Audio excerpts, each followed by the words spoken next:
Hello दोस्तों, स्वागत है आपका कोड कंफर्ट के चैनल पे। तो आज हम क्वेश्चन डिस्कस करने जा रहे हैं डायनेमिक प्रोग्रामिंग के ऊपर। तो आज का हमारा क्वेश्चन है मैक्सिमाइज द कटिंग सेगमेंट। ठीक है, तो हम पहले क्वेश्चन को देखते हैं। Given an integer n denoting the length of a line segment, you need to cut the line segment in such a way that the cut length of a line segment each time is either x, y or z. ठीक है, and after performing all the operation your total number of line segment must be maximum. ठीक है, अब आप यहाँ पे question को समझते हैं। यहाँ पे जैसे एग्जांपल नंबर 2 पे देखते हैं, n इक्वल्स टू 5 दिया हुआ है हमको। ठीक है, n यहाँ पे हमारा 5 है। अगर हम इसको कुछ इस तरह से देखें तो एक लाइन सेगमेंट है हमारा 5 करके। ठीक है, now what you have to do is, यहाँ पे हमको उसको कट करने हैं। ठीक है, कुछ इस तरह से कट्स करने हैं और ईच टाइम जो हम लोग कट्स करेंगे वो इधर 5, 3 और 2 मतलब x, y और z होने चाहिए।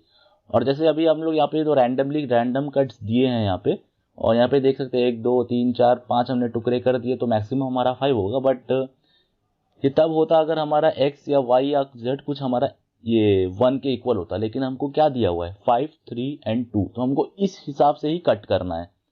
तो लेट्स से यहाँ पे देखते हैं कैसा होता है ये। तो अभी अगर हमारे पास एक n है जिसका लेंथ 5 है, ठीक है, या हमारे पास क्या है x, 5, 3, 2, तीन वैल्यूज हमको वैल्यूज दिए हुए हैं, 3 पैरामीटर्स हमको दिया गया है।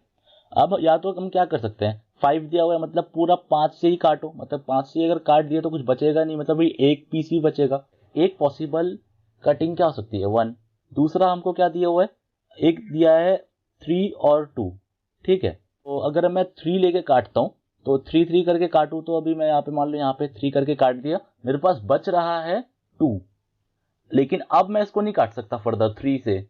ठीक है, और ना ही मैं 5 से काट सकता हूँ, बट लेकिन यहाँ पे 2 से मैं काट सकता हूँ, क्योंकि यहाँ पे 2 हमको दिया हुआ है, तो 2 से काट दिया तो अब बचा कुछ नहीं। और हमारे पास पीसेस कितने बचे, ये एक पहला पीस, ये दूसरा पीस, तो इसका पॉसिबल वैल्यू 2 है। ठीक है, सिमिलरली z को ले लेते हैं विच इज 2 से काट दिया। ठीक है, अब हम क्या करेंगे, यहाँ पे हमारे पास बचा कितना है 3 है। अब इसको मैं काट सकता हूँ कैसे, या तो मैं पूरा 5 तो नहीं काट सकता, 3 जरूर काट सकता हूँ। Yes, I can cut all the 3। ठीक है, y3 दिया है तो 3 काट सकता हूँ, तो पॉसिबल फिर से हमारे पास कितने पीसेस बच रहे, 1, 2। एक और पॉसिबल आंसर 2 है। बट इंस्टेड ऑफ दैट मैं क्या करता हूँ, ना 3 से ना काट के हम क्या करेंगे अब, और 2 से सबलेट से मैंने काट दिया यहाँ पे, तो एक और पीस मेरे पास बच गया। और ये जो रिमेनिंग पीस है वो क्या है 1। मेरे पास एक यूनिट का पीस बचा हुआ है जिसको मैं फर्दर नहीं काट सकता। क्यों, क्योंकि अगर मैं यहाँ से करूं, देखो ये 5 है, 3 है, 2 है, मेरे पास 1 नहीं है गिवन यहाँ पे, तो मैं इसको नहीं कर सकता। तो इस चीज को क्योंकि मैं नहीं कर सकता, ये हमारा सोल्यूशन में इंक्लूड नहीं किया जा सकता। अगर ये 1 अगर हमारे पास ऑप्शन दिया होता तो हम लोग यहाँ पे फिर भी 3 लिख सकते थे, बट यहाँ पे 1 ऑप्शन दिया नहीं है तो हम इसको नहीं लिख सकते। तो ऑल पॉसिबल केसेस हमने देख लिया, हमारे पास मैक्सिमम क्या है 2, तो इस हिसाब से हमको आंसर क्या देना चाहिए 2। ठीक है, और हमको आंसर मिला भी है 2। ठीक है, अब लेट्स अब इसको हम लोग क्वेश्चन सॉल्व कैसे करेंगे। अगर हम एक रिकर्सिव अप्रोच लगाए, अगर मैं यहाँ पे अभी फिलहाल f ऑफ n पे हूँ, ठीक है, मेरे पास क्या क्या ऑप्शंस है। अगर मैं एक पीस को, लेट्स से मेरे पास एक पीस है, तो अगर मैं एक पीस को काटता हूँ तो मेरे पास एक क्या होता है, एक मेरे को एक पीस मिल गया, प्लस मेरा जो ये रिमेनिंग जो पीस है अब मैं उसको फर्दर काट सकता हूँ, है ना। तो हमने इस तरह से देखा था, अगर मैं एक पीस को काट दे रहा हूं तो एक पीस तो मेरे को मिल गया, तो ये 1 प्लस वहां से आ गया, बाकी रिमेनिंग जो है वो कितना है वो हम निकाल सकते हैं। अब वो कैसे निकालेंगे, वो या तो इधर मेरा क्या होगा f of n minus x होगा, या मेरा वो f of n minus y होगा, या मेरा f of n minus z होगा। ये लॉजिक समझ में आया आपको क्या है। तो क्या कर सकते हैं, अभी अगर हमको f ऑफ n दिया हुआ है मतलब हम एक पीस काट दिए और बाकी हम लोग जो बचा उस पर हम फर्दर रिकर्सन लगा रहे हैं। ठीक है, लेकिन अब हमको यहाँ पे सोल्यूशन को मैक्सिमम बनाना है, यहाँ पे हमको सोल्यूशन को मैक्सिमम बनाना है। तो हम क्या कर सकते हैं, इसको ऐसा लिख सकते हैं, हमारा जो फॉर्मूला बनेगा वो कुछ इस तरह का बनेगा, f of n equals to 1 plus max of इधर f of n minus x, f of n minus y और f of n minus z। ठीक है, ये बात समझ में आ गया आपको। अब एक ये केस ले लेते हैं, let's say n is equal to 7 let's say x is equal to 5, y is also 5 and z is 2। ये हम एक केस पकड़ रहे हैं, ठीक है। सो हमको क्या निकालना है, f ऑफ 7 निकालना है। सो f ऑफ 7 हम कैसे निकाल सकते हैं, 1 प्लस, अगर ये फॉर्मूले में वैल्यू पुट करें, max of f of n minus x, x क्या है 5, तो f ऑफ 2 कॉल हुआ, f ऑफ 2 और f ऑफ 5, ये होगा हमारा फॉर्मूला। अभी f ऑफ 2 हमको पता नहीं है, so again it will go to the recursion and f of 2 क्या हो जाएगा हमारा, 1 plus max of f of, अब क्योंकि 5 है, n माइनस एक्स, और n क्या है मेरा 2 है, और x क्या है मेरा 5 है, तो लेट्स से कॉल हुआ -3 sorry. So f of -3, f of -3 again and f of, यहाँ पे क्या है 2 है और 2 माइनस ये z2 है, तो f ऑफ 0, ठीक है। अब यहाँ पे f ऑफ 3 है, -3 है सॉरी। सो ऐसा ये क्या हुआ, f ऑफ -3 हमारा बियॉन्ड द लिमिट चला गया, ठीक है। So since f of -3 is beyond the limit, ऐसे केसेस में हम लोग क्या करते हैं, इसको -इन्फिनिटी ले लेते हैं, और प्रोग्रामिंग के केस में हम लोग क्या करते हैं, इसको एक negative value, largest negative value something like this हम लोग एक कर देते हैं, ठीक है। ये हो गया मतलब बेसिक सा चीज। तो ये -इन्फिनिटी रिटर्न करेगा, ये -इन्फिनिटी, और f ऑफ 0 मतलब हमारा जो केस है वो सक्सेसफुल है, मतलब इसके आगे और कुछ नहीं है, दिस इज सक्सेसफुल, तो इसको हम राइट मानते हैं, मतलब दिस इज सक्सेसफुल केस, और इसको हम 0 से डिनोट करते हैं, that means it's got succeed. और अगर हम इसको 0 से इनिशियलाइज करते हैं तो f ऑफ 2 का जो वैल्यू हमको क्या मिला, -इन्फिनिटी 0, इन तीन का मैक्स क्या होगा 0, और 0 plus 1 is 1। So f of 2 का वैल्यू हमको 1 मिल गया, यहाँ पे भी 1 आ गया। अब लेट्स से f ऑफ 5 हमारा क्या हो जाएगा, 1 plus max of f of 0, f of 0, f of 3।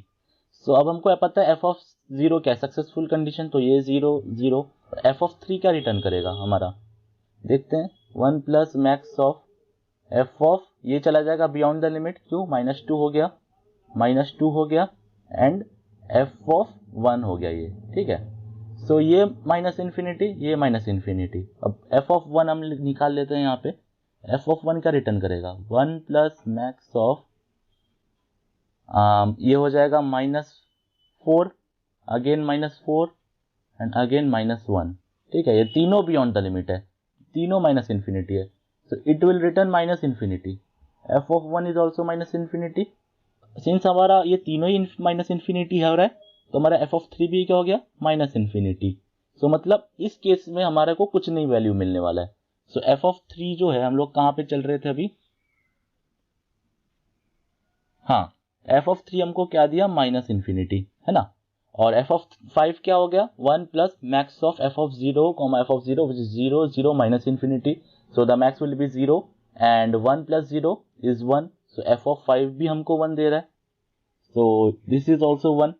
so अब f of 7 क्या है, 1 plus max of f of 2, f of 2, f of 2, 1 plus 1, 1, 1, so it is always 1 and 1 plus 1 is 2, so f of 7 is 2, so इसका answer for this case our output will be 2, ठीक है। तो इस तरह से हमको ये सॉल्व करना है। सो रिकर्शन हमारा क्या है, आपको पता चल गया है, f of n is equal to 1 plus max of f of n minus x, f of n minus y and f of n minus z, ये हमारा फॉर्मूला है।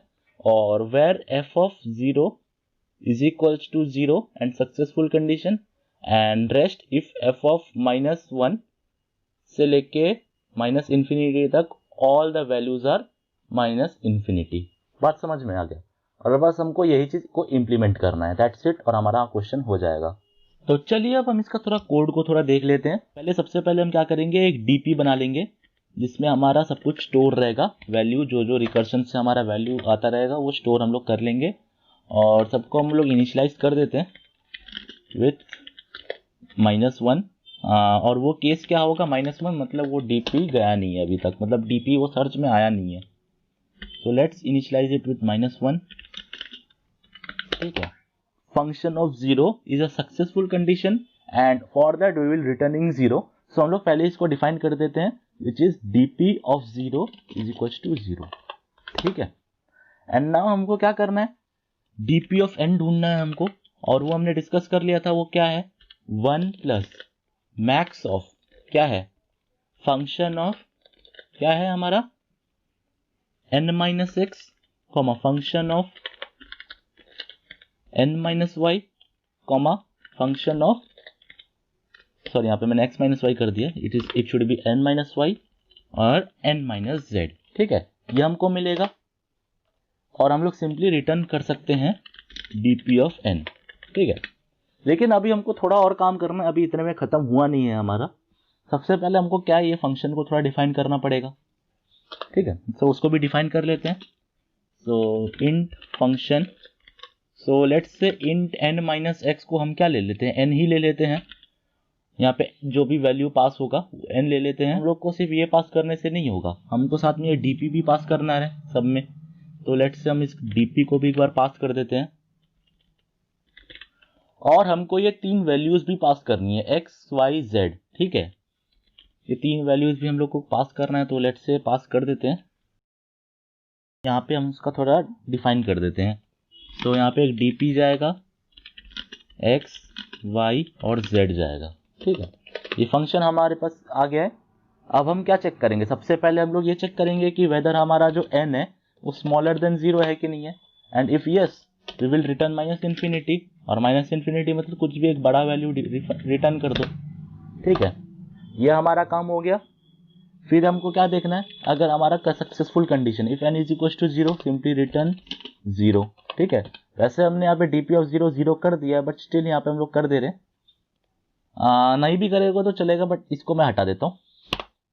सो ये हमारा सक्सेसफुल कंडीशन है। So on that case it will return 0। After that हमको क्या देखना है, हमको 3 कंडीशंस देखने हैं। हाँ, उससे पहले हम लोगों को एक और चीज देखना है कि whether DP is already visited और नॉट। और वो कैसे कर सकते हैं, अगर हम लोग, आपको याद होगा हमने इनिशियलाइज किया था -1 से, तो अगर डीपी ऑफ n की वैल्यू -1 नहीं है हमारी, that means that is been visited. और अगर -1 है मतलब विजिट नहीं हुआ है। तो अगर विजिट हो चुका है तो हम फिर से क्यों ढूंढे, सिंपली रिटर्न कर दो ना value. So we will simply return the value dp of n। And after that अगर हमको ये विजिट नहीं हुआ, ये तो कंडीशन हो गया विजिट का, विजिट हो चुका, विजिट नहीं हुआ तो हमको ढूंढना पड़ेगा, मतलब विजिट करके ढूंढना पड़ेगा। तो उसका क्या फॉर्मूला है, 1 प्लस मैक्स ऑफ क्या है n माइनस एक्स, बाकी आर्ग्यूमेंट्स भी पास कर देते हैं। हम simply return dp of n कर देते हैं, यह क्योंकि हमने ढूंढ लिया है। और अगर आप चाहे तो इसको एक लाइन में भी कर सकते हैं, इसको हटा दो, सिंपली यहाँ पे भी लिख दो रिटर्न। यह आपका इनिशियलाइज भी हो जाएगा और रिटर्न भी हो जाएगा। अब अगर मान लीजिए हमको ऐसा केस दे दिया गया, let's suppose n is equals to 5 और x y z तीनों की वैल्यू ऐसी आ रही है जिसके वजह से हमारे सक्सेसफुल कंडीशन आ ही नहीं पा रहा है। तो ऑन दैट केस हमारा पूरा जो dp आएगा ये पूरा माइनस इन्फिनिटी पे आएगा। ठीक है, सो हम सिंपली इसको रिटर्न dp ऑफ n करेंगे तो ये माइनस इन्फिनिटी वैल्यू देगा, बट ऑन दैट केस हमको यहाँ पे 0 प्रिंट करना है। ठीक है, लिखा नहीं है, बट अगर यहाँ पे अगर ये आप अगर थोड़ा दिमाग लगाएंगे यहाँ पे, तो यहाँ पे बोला है कि मैक्सिमम सेगमेंट बनाना है। ठीक है, और अगर कुछ वो बन ही नहीं पा रहा है तो मतलब मैक्सिमम क्या होगा, हमारा आंसर 0 होगा। मैक्सिमम क्या होता है, मतलब कितने कट सेगमेंट बना सकते हो। अगर हम लोग कट ही नहीं कर पा रहे तो मतलब नहीं बन पा रहा हमारे पास कोई सोल्यूशन, तो माइनस इन्फिनिटी रिटर्न नहीं करेंगे ऑन दैट केस। सो हमको पहले क्या चेक करना पड़ेगा कि आइदर इट इज नेगेटिव और नॉट।